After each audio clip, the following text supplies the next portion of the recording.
Bismillahirrahmanirrahim. Assalamualaikum warahmatullahi wabarakatuh. Salam sejahtera bagi kita semua. Perkenalkan, nama saya Sri Lestari. Saya adalah dosen tetap program studi D3 Teknik Informatika Politeknik Purbaya.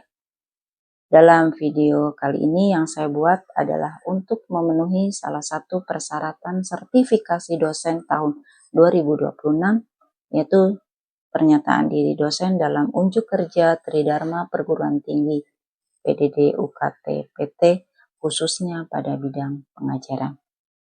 Pada kesempatan ini, mata kuliah yang akan saya ambil sebagai contoh dalam video pembelajaran adalah mata kuliah Kewirausahaan 1, di mana pada mata kuliah ini adalah mata kuliah wajib bagi mahasiswa semester 2 Prodi D3 Teknik Informatika Politeknik Purbaya dengan bobot 2 SKS teori dengan 16 kali pertemuan yang terdiri dari 14 kali teori tatap muka di kelas dan 2 kali evaluasi yang terdiri dari evaluasi yaitu ujian tugas tengah semester dan ujian akhir semester.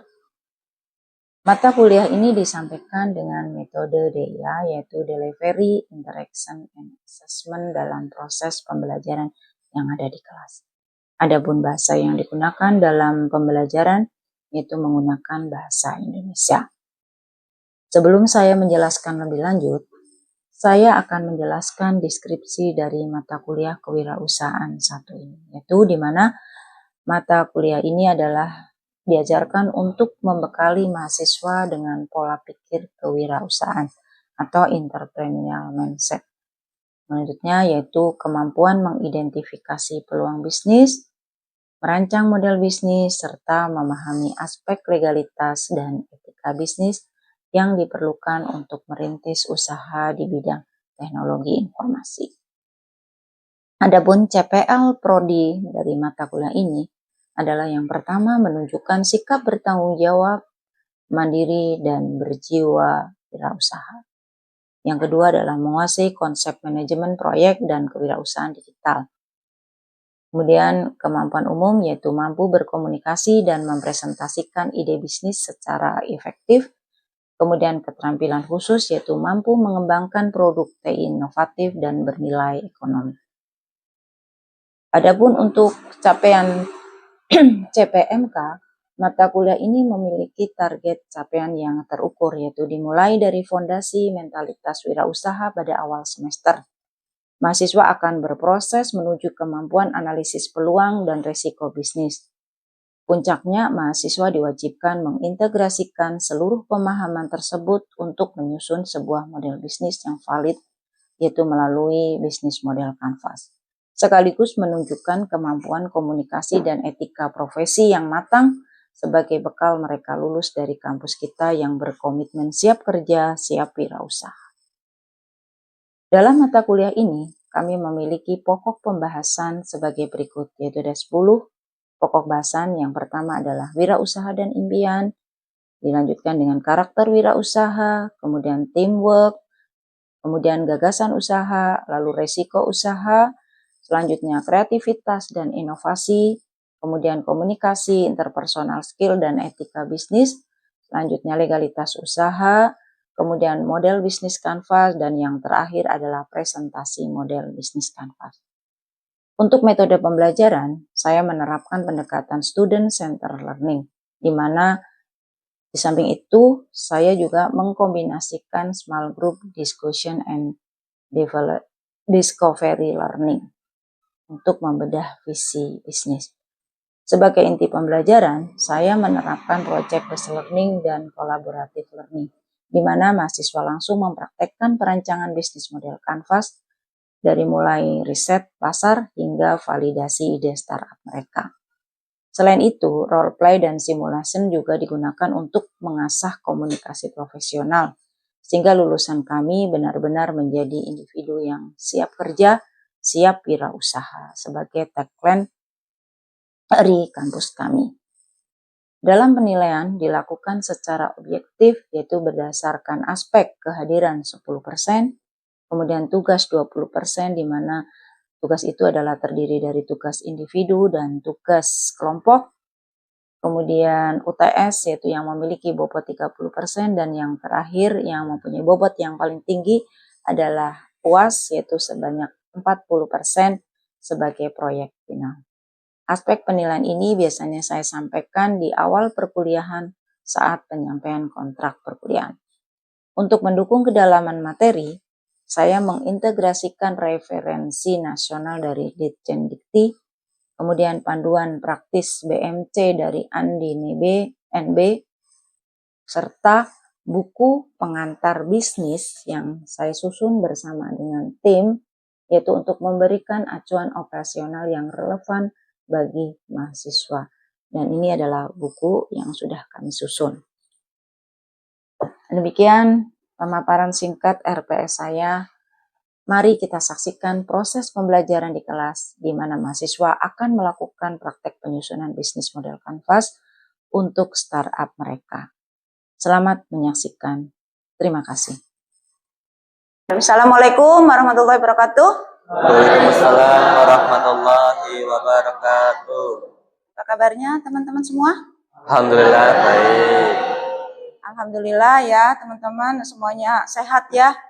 Sehat ya, alhamdulillah. Untuk hari ini coba saya absen dulu. Kira-kira ada nggak yang hari ini teman-teman kalian ada yang nggak hadir? Oh Girzi kenapa? Coba sifatnya ada yang tahu? Girzi kenapa? Sakit. Oh sakit, ya biasanya dia ngasih ini ya, udah WA belum ya? Oh iya, ya Girzi sakit ya, jadi kita doain mudah-mudahan Girzi lekas sembuh dan bisa beraktivitas kembali ya, kita doain semuanya ya. Sebelum kita mulai perkuliahan, terlebih dahulu kita berdoa dulu, semoga acara di hari ini kita bisa berjalan dengan lancar. Berdoa dimulai. Doa selesai. Ya, terima kasih untuk sesi yang kali ini adalah kita membahas masalah bisnis kanvas ya di sini ya. Tapi sebelum kita membahas, kita mengulas dulu. Kemarin kita sudah membahas masalah apa ya?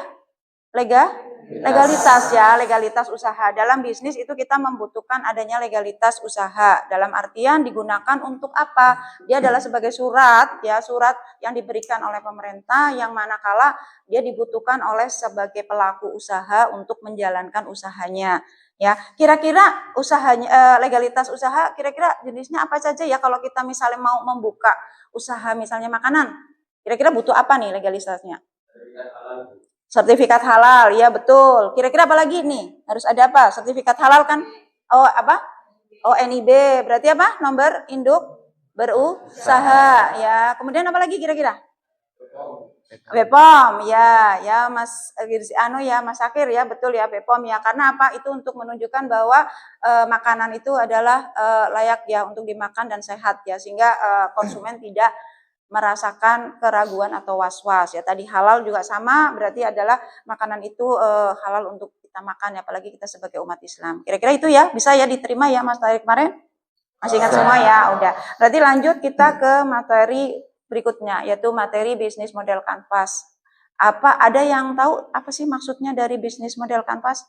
Dia model apa ya? Di dalam apa bisnis model kanvas ini? Model yang berupa apa? Kanvas artinya apa?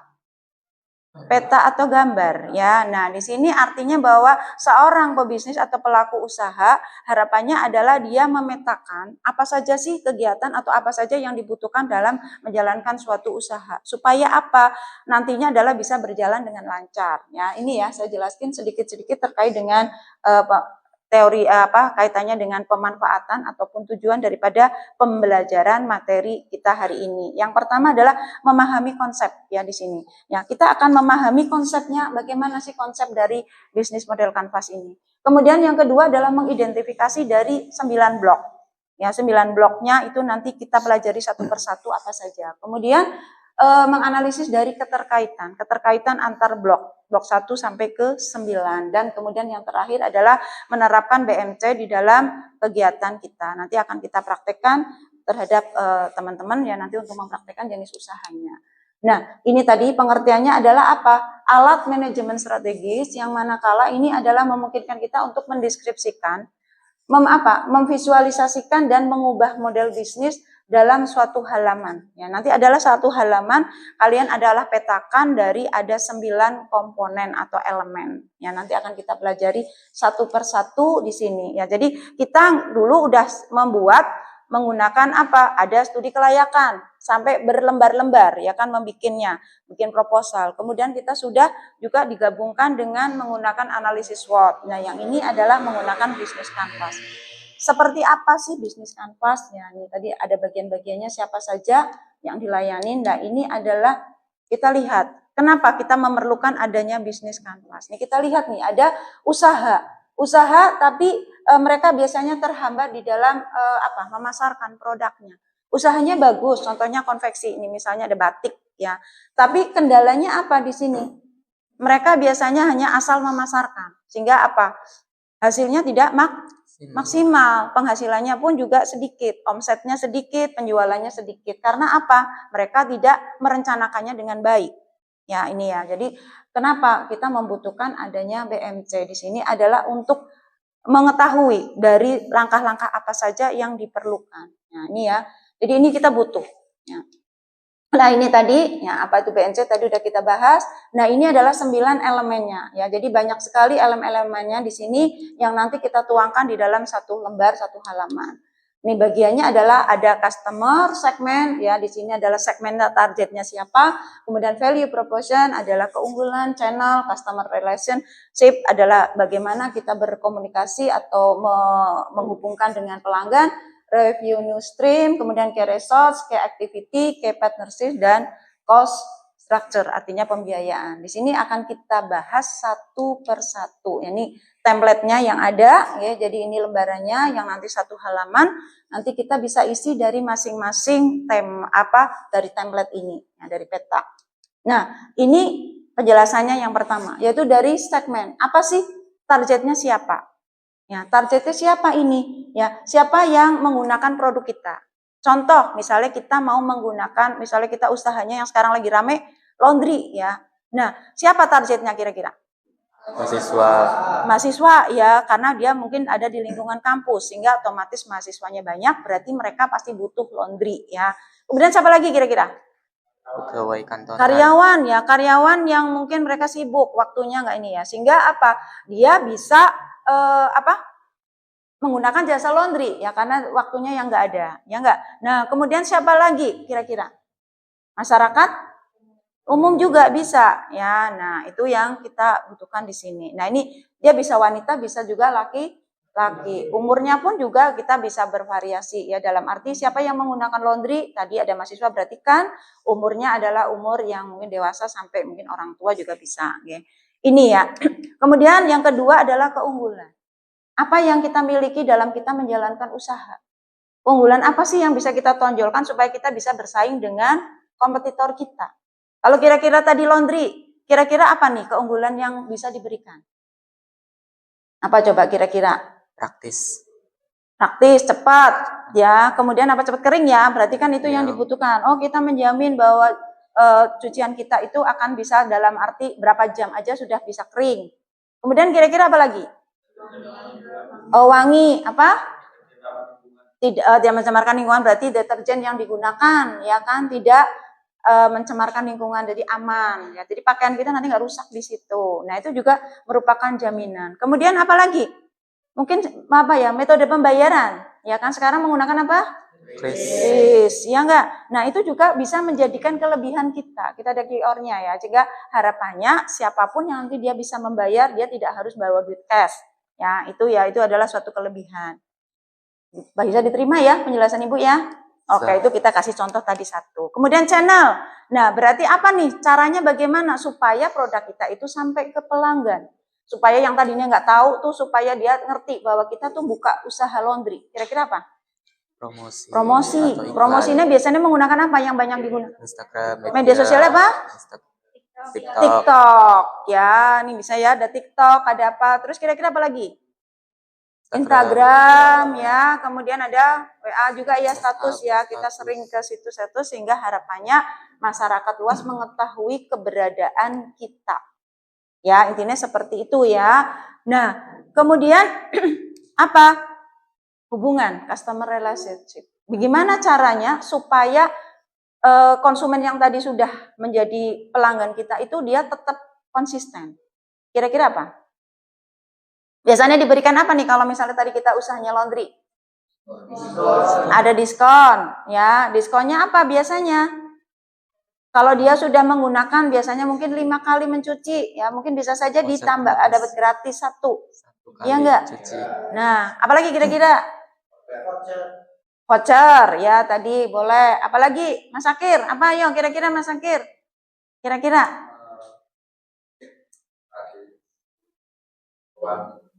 Gratis apa? Gratis uang? Apa? Gratis apa? Gratis pewangi, Bu. Oh, pewangi. Oh, ada tambahan yang dia mungkin punya pewangi sehingga kalau dia udah menggunakan berapa kali dia mencuci, dia dapat gratis pewangi. Ya, itu ya. Kemudian berikutnya pendapatan. Nah, ini sumber pemasukannya itu dari siapa apa aja? Kira-kira pemasukannya dari apa? Tadi dari pewangi, ya, atau mungkin dari yang lain apa? Apa? Sabun, jualan sabun. Ya, dari sabunnya, deterjen. Nah, itu juga bisa ya, sehingga dia menambahkan dari situ. Apalagi? Customer service-nya, ya pelayanannya ya oke, pendapatannya. Kemudian ini, ya dia antar ada fasilitas itu ya, antar tadi ya. Kemudian sumber dayanya, berarti apa?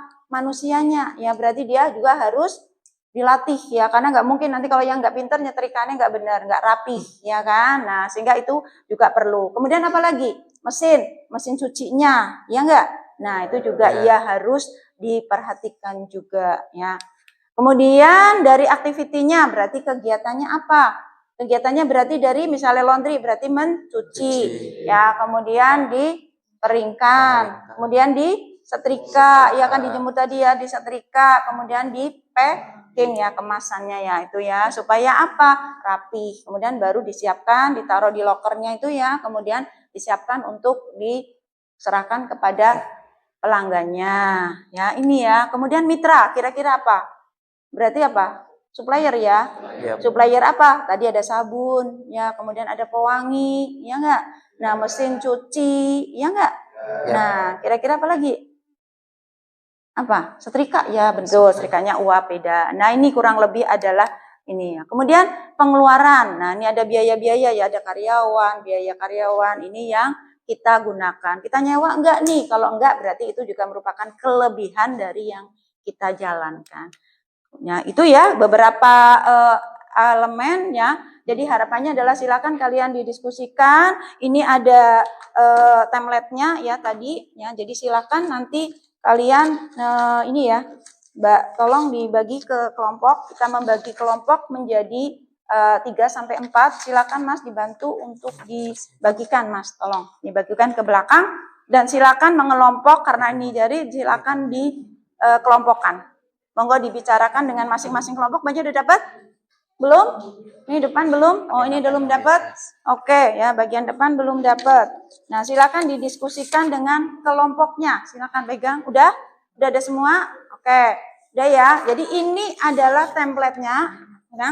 Adalah template-nya yang manakala nanti adalah dibuat, ya. Jadi paham ya? Udah pegang semua ya?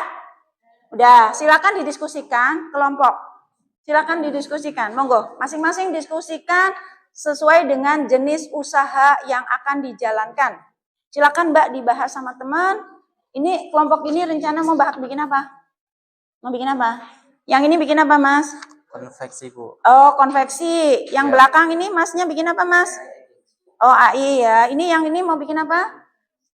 Kelompok ini? Oh, cilok makanan. Ya, ini juga bisa mungkin ya, makanan khas. Ya, udah semua? Sudah selesai kelompoknya? Sudah, Masnya juga sudah? Ya, sudah semua ya. Udah ya, udah dibahas ya? Udah? Oke, udah dirembuk dengan kelompoknya. Silakan siapa yang mau mempresentasikan dari apa yang sudah dibuat. Coba kelompok mana yang mau maju dulu? Mbak Mel? Ya, boleh. Mbak Mel dulu. Apa Mas Firza? Dari kelompok kami tema usaha yang kami angkat adalah tentang konveksi dengan nama Safira Collection, Bu. Oh ya, kaitannya dengan konveksi Customer boleh. segmennya itu jangkauan mahasiswi dan juga remaja yang ada di sekitar Slawi ataupun Kabupaten Tegal, serta ibu-ibu rumah tangga ataupun muslimah. Ya. Kemudian untuk struktur biaya, kelompok kami memetakan seperti biaya bahan baku kain, selanjutnya ada upah tenaga kerja ataupun penjahit sendiri, biaya listrik operasional, serta biaya promosi. Oke, ya terima kasih, kita berikan plus ya untuk kelompok 1. Oke, ya jadi yang kelompok 1 membahas masalah konveksi ya, karena di sekitarnya ada. Silakan, ada lagi dari kelompok yang lain? Oh ya, Mbak Amel, silakan kelompoknya Amel. Silakan, Mbak Amel kelompoknya apa? Bahas apa? Oh, usaha makanan, boleh. Oh ya, usaha makanan. Oke. Kelompok atau acara khusus, perusahaan atau kantor yang mencari catering, kemudian cost strukturnya yaitu biaya bahan, lalu biaya teknologi dan pemeliharaan. Udah? Nah, kita berikan applause untuk kelompok 2 ya. Jadi terima kasih ya dari masing-masing kelompok sudah. Nih untuk yang lain juga sudah buat ya. Dari yang kelompok yang lain sudah ada. Ada apa coba? Kira-kira kelompoknya Mas Fatki apa? Bahas apa? Oh, AI agensi. Oke, ini bagus juga ya karena dengan keteinan ada yang bahas kaitannya dengan penggunaan AI atau konten. Ini kelompoknya Mas Sakir apa? Mas Dimas apa Nim? Oh, jualan cilok makanan ya. Oke, yang sini apa? Oh, bikin kos-kosan. Ya Allah, alhamdulillah ya semuanya udah bagus. Jadi nanti tolong semuanya yang sudah dituangkan, tolong nanti dibikin lagi dengan yang benar, dilengkapin, disempurnakan. Nah, kemudian nanti semuanya dikirimkan di classroom yang udah Ibu bikin ya. Paham ya semua ya? Dan nanti untuk kita presentasikan di minggu depan, di pertemuan berikutnya. Kira-kira ada yang mau ditanyakan terkait dengan BMC? Ada yang mau tanya? Enggak, silakan, ada yang mau tanya enggak? Boleh, siapa yang mau tanya? Tolong kasihkan. Ada yang mau tanya? Oh, Mbak. Boleh, silakan. Perkenalkan, nama saya Rizka Febriana ini 2024. Izin bertanya, dari 9 elemen yang telah dijelaskan, apakah masing-masing elemen memiliki bobot yang sama atau ada elemen yang dianggap lebih penting? Oke, terima kasih Mbak. Ya, jadi dari 9 ini semuanya memang penting ya, saling keterkaitan memang ya, karena dalam artian bahwa kenapa keterkaitan, karena 9 pokok ini memang nanti ada kita perlukan. Jadi intinya adalah bahwa yang paling urgent adalah jelas yang pertama dan kedua. Yang pertama adalah segmen itu tentukan targetnya siapa. Kemudian yang kedua adalah value, berarti keunggulan apa sih yang harus ditonjolkan. Jadi saat membuka usaha kan kita harus tahu kelebihan kita supaya berbeda dengan kompetitor. Kira-kira kayak gitu ya Mbak. Jadi semuanya penting dan saling mendukung. Cuman tadi yang paling urgent adalah di target sama di value. Itu yang paling urgent sekali. Kira-kira gitu? Ada yang tanya lagi? Udah? Ada lagi? Oh, Mas Sabil, silakan. Boleh Mas Sabil, boleh silakan. Kenalkan, saya Sabil, izin bertanya ya Bu. Apa sih kelebihan dan kekurangan BMC dalam sebuah kewirausahaan? Terima kasih. Oke, terima kasih ya Mas Sabil. Ya, jadi di sini ada kelebihan dan kekurangannya. Kekurangannya tadi, kelebihannya adalah kita bisa memetakan sehingga kita tahu ya plot-plot apa saja yang dibutuhkan di dalam kita saat mau menjalankan usaha. Tapi kekurangannya apa? Di poin-poin yang tadi sudah kita bikin itu adalah dia hanya bagian-bagian saja, tapi tidak menjelaskan secara rinci lebih ini lengkap itu tidak. Kalau kita kemarin membuat proposal itu kan kita sampai menjelaskan detail pesaing kita siapa ya, analisis SWOT kita di sini enggak. Jadi kurang lebihnya adalah seperti itu Mas. Jadi ada kelebihan dan kekurangan dari apa yang kita bikin. Karena hanya dengan selembar berarti otomatis hanya poin-poin saja, tapi minimal bisa membantu pengusaha untuk bisa melaksanakannya dengan baik. Harapannya adalah usaha yang kita jalankan nantinya bisa berjalan dengan lancar. Kira-kira itu bisa dipahamin semuanya? Alhamdulillah, berarti terima kasih ya. Jadi intinya bahwa tadi semuanya harapannya adalah nanti bisa membantu mungkin UMKM yang ada di sekitar kalian untuk membantu mereka untuk bisa berproduktif dengan baik. Kiranya udah, tadi tugasnya sudah dipresentasikan, ada yang berani mempresentasikan ya, terima kasih. Jadi kesimpulan dari materi kita hari ini BMC adalah bahwa BMC ini adalah metode atau model kanvas yang manakala ini sangat dibutuhkan oleh pelaku usaha. Ya, dibutuhkannya karena apa? Yaitu tadi membantu memetakan apa saja yang dibutuhkan saat kita akan menjalankan usaha, dari mulai targetnya siapa, kemudian kelebihannya apa, sampai ke pembiayaannya. Ya, kurang lebihnya adalah seperti itu. Udah paham semua ya? Sudah ya, oke. Kalau sudah paham, berarti tadi yang belum sempat maju untuk mempresentasikan, berarti silakan nanti kita berikan tugas. Berarti tadi yang belum, silakan nanti dikirimkan tugasnya ke classroom, kemudian kita presentasikan untuk minggu depan. Bisa diterima penjelasan Ibu? Bisa. Terima kasih untuk semuanya. Kurang lebihnya Ibu mohon maaf. Semoga ilmu yang kita berikan hari ini membawa manfaat. Kurang lebihnya mohon maaf. Saya akhiri wabillahi taufiq wal hidayah. Wassalamualaikum warahmatullahi wabarakatuh. Kita berikan aplaus untuk semuanya. Terima kasih.